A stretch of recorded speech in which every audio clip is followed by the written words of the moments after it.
এবার কোনো ছাড় হবে না, মানে ছাড় দিব না। আমরা ছাড় দিব কেন? ছাড় দিয়েছে না, এবার আর কোনো ছাড় দেওয়া হবে না। এবার আমাদের আইডিতে যে ক্ষতি করবে আর ছাড় দিব না, আর ছাড় দেওয়ার কোনো অপশনই নাই। এবার আমরা আপনারা চিন্তা করেন, ইনডাইরেক্টলি আমাদেরকে থ্রেট দিচ্ছে যে আমাদের আইডি নষ্ট করে দেবে আমাদের প্রোগ্রামের আগে, আমাদের উঠতে দিবে না।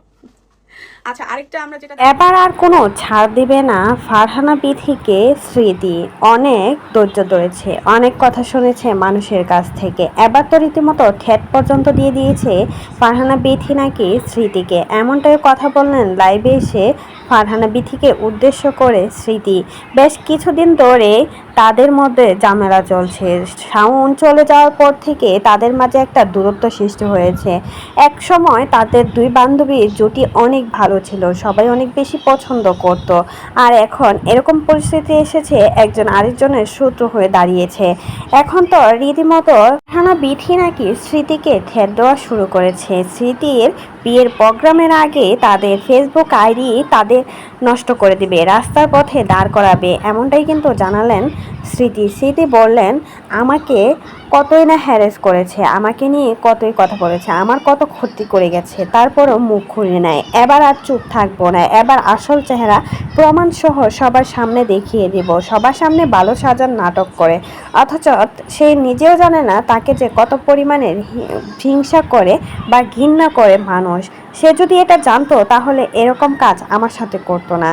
কোনো একটা ভুলের জন্য আমাদের সম্পর্কটা নষ্ট হয়েছে, তবে আমি তাকে নিয়ে কিছুই বলি নাই। ও আমাকে নিয়ে এত পড়ে থাকে কেন?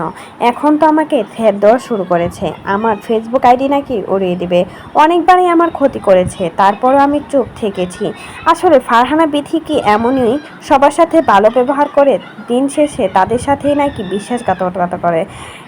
গতকালকে তৃষাও লাইভে এসে কান্নাকাটি করলো, বলল আমি পৃথিবীর সবার পাশে দাঁড়িয়েছি, অথচ আমার বিপদে কোনো একটা কানামাছিও আমার পাশে এসে দাঁড়ালো না। ভেবেছিলাম হয়তোবা আমার খুব কাছের একজন মানুষ আমার পাশে দাঁড়াবে, অথচ সে আমাকে পাত্তা না দিয়ে আমার পাশে এসে দাঁড়ালো না।